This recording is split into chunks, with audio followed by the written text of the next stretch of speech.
Hello and welcome, everyone. We're here today with anthropologist Nada El-Kouny. Nada, thank you so much for accepting this invitation. Thank you very much for having me. I'm glad to be here and talking to you. So let's get right to it. My first question for you is, what drew you to anthropology and your specific research project? So what drew me to anthropology was I kind of stumbled upon anthropology. I think I discovered it during my undergraduate degree at the American University in Cairo, where I happened to take a sub-Saharan Africa class because I was interested in sub-Saharan Africa because I had lived in Kenya as a middle schooler. And then that was my main kind of drive to take this class. And then through this class kind of realized there's a whole discipline called anthropology. And I was very fascinated. I kind of like, as someone who never saw myself as someone who's like into books or like really, not really any kind of, interest in being a real academic. But I think this was the first time where I was drawn into reading books, specifically ethnographies.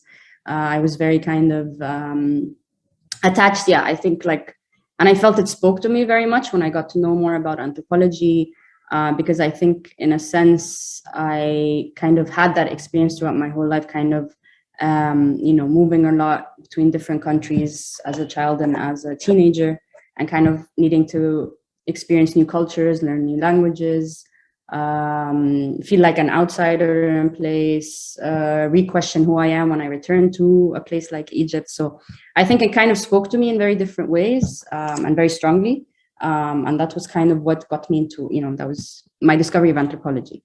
But then specifically my project or my interest in what I ended up doing for my master's and PhD was very much actually emerged from my work as a journalist. So it was very much through a case study that I came across covering in the Nile Delta of Egypt, started a kind of a movement around state neglect. And that was my first entry point to the village as a journalist. But then when I went to the village and then kind of after I left, I realized there was a lot more questions kind of that I was very interested in, specifically the history of the village, which was that it was actually a new village created under President Gamal Abdel Nasser's regime in the 50s, the late 1950s, as kind of these new these new villages, kind of collective farms, part of the regime of land reform and land ownership for small-scale farmers. So in addition to kind of land redistribution, there was also these new villages created where small-scale farmers could settle. They were built homes and schools, and were also, given land, were able to cultivate their own land and kind of benefit from. So the history very much was, I think, really drew me to the place and kind of thinking about a very simple question, like how is a village that was created by the state in a certain era, and why is it coming to claim independence, or why is it coming to kind of mobilize for certain, out of a feeling, a very simple, a very, organic feeling of state neglect or neglect generally. And this kind of sense of burden of the community, Sounds absolutely fascinating. And I'm seeing a lot of connections, not just with the discipline of anthropology, but a lot more disciplines. But would you say that the reason why anthropology is your home discipline is that your focus is more on the people involved in these projects and how the central focus are the people? Mm-hmm.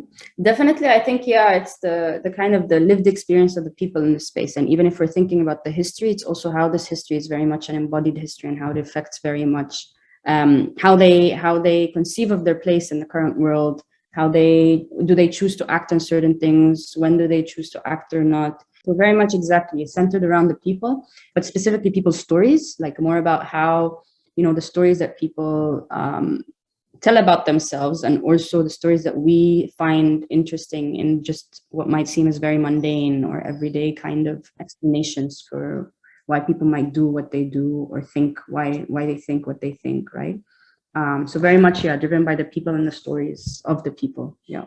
So let's get into the specifics of your project. What is it specifically about, and what is its broader significance? So my project is very much kind of thinking about, what I ended up doing was for my PhD was thinking about how people make sense of or how people are shaped by the places they emerge from. I think that was a very kind of central question to my research, but also how the experience of mobility, right? Whether it is transnational mobility, whether it is even just not, moving out of the village into the cities, like thinking about mobility and how that affects very much the confluence between the two, right? Where we emerge from and how it shapes us, but also how these experiences of mobility affect that sense of belonging or identity, and I think what I ended up doing was starting from this kind of very central interest or question, right,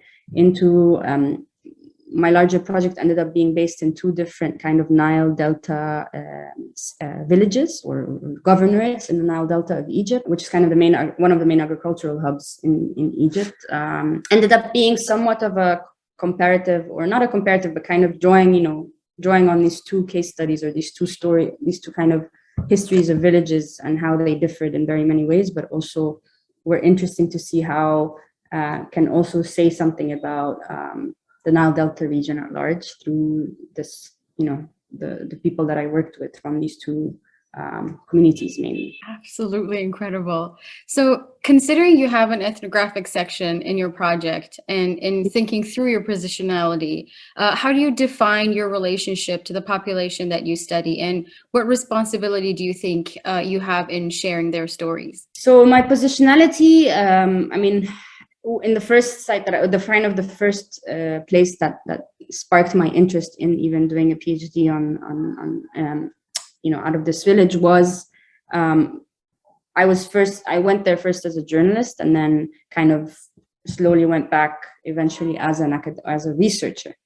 So I guess that was, in a sense, the shift between journalist to academic was interesting in how a lot of people saw them as on a day-to-day basis, it didn't seem like very different. So yeah, I think I went initially as a journalist, and then kind of went back as an academic, and there was I was seen to be doing the same thing, like, doing interviews, recording, taking pictures, sitting with people.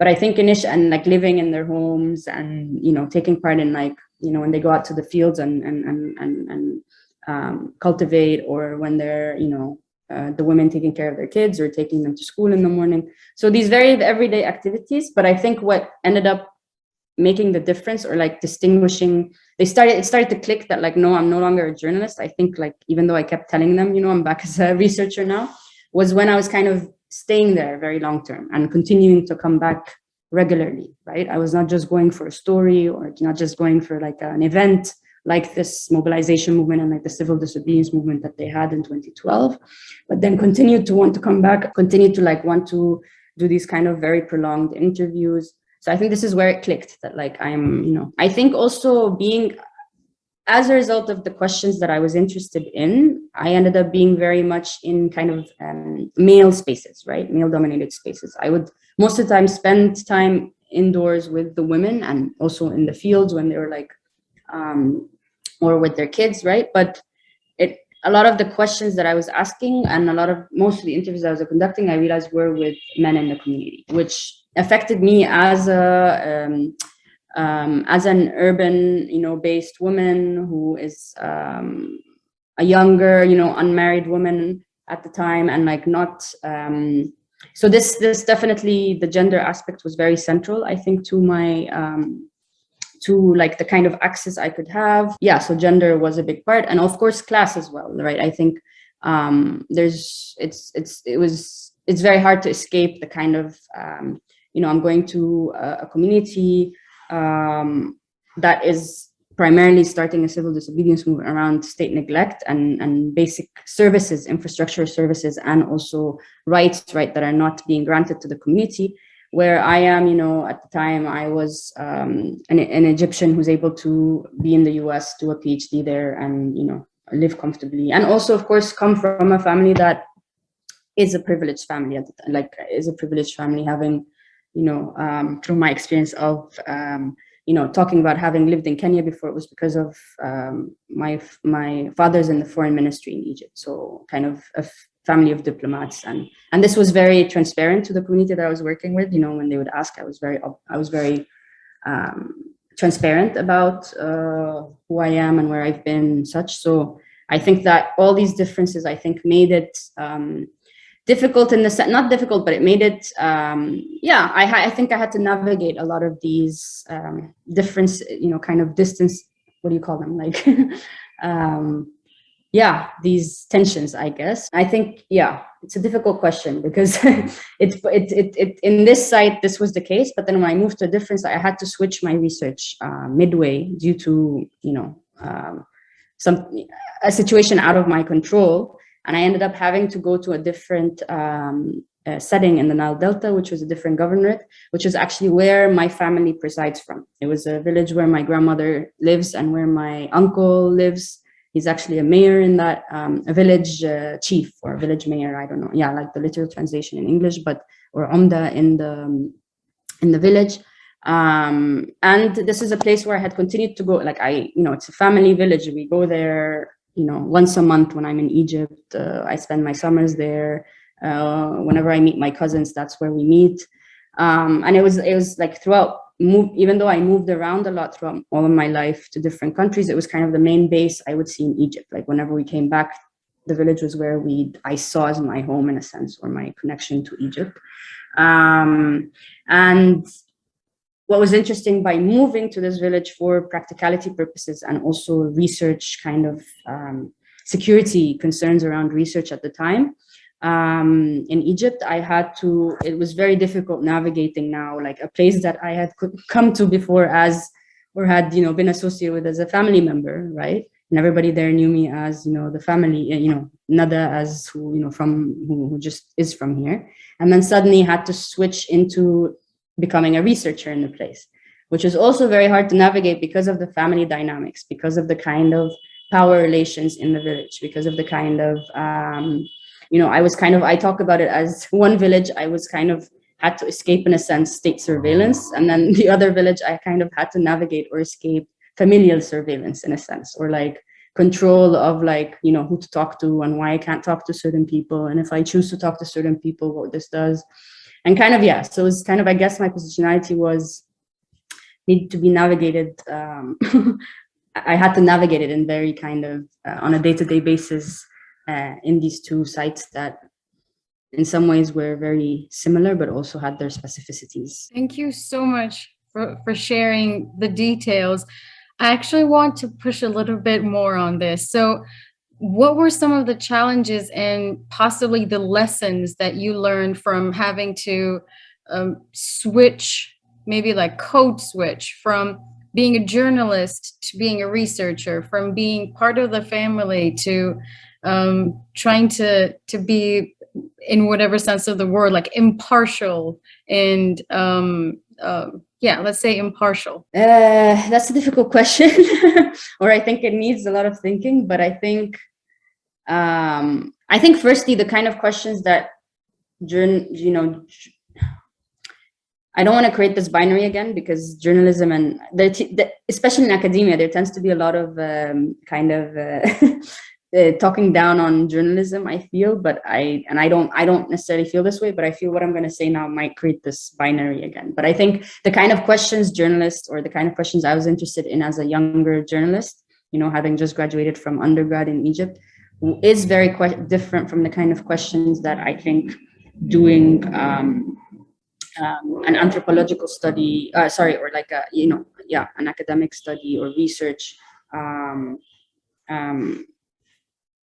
in the kind of depth, or I think not necessarily in the questions that we ask, but more so in the kind of product in the end, right? What we produce out of these interviews, or what we produce out of these encounters we've had, the analysis, the observations we make, right? And I think it was very clear that, like the process itself is not that different, I think, journalism to academia, but the methods or so, right? But Of course, with much more, ethical regulations and such for academia, but generally the kind of, very core questions interest. But it's what differs is usually the product, right? The how we then choose to narrate a certain story, or how we choose to frame, contextualize. Also depth, right? There's very big difference between the depth that we want to get at in or have the chance to do in an academic research as opposed to a journalistic account, right?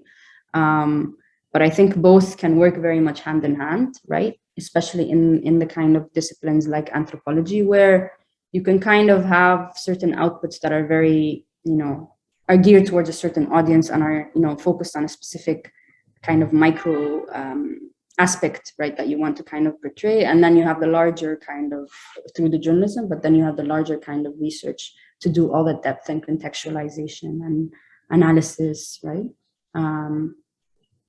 And then I think the other point about a place that, how to shift from, a place where I'm kind of seen as a family, or kind of this family site, as opposed, and then making it into, or moving into a research site, is I think as much as possible kind of trying to create new networks in the place was very essential, like trying to move out of the actually using the advantage of being a researcher and being very what do you call it, not adamant, but being very kind of protective about it. Like, no, I'm here as a researcher and I need to do this for my work and for, right, and I had to like constantly make this clear that this is, I understand that there are, rules or codes here, but at the same time, I'm expected to be doing this. And, where else, you should actually be flattered that I've chosen to, come to our so-called family village and do this, right? And kind of painted it very much in this kind of way. But also, so it's very much keen on creating new networks, kind of exploring new people to talk to, going out of the usual, it took a lot of kind of expanding on my own into new networks and getting to know people I wouldn't have usually gotten to interact with in this space, right? Absolutely. Yeah.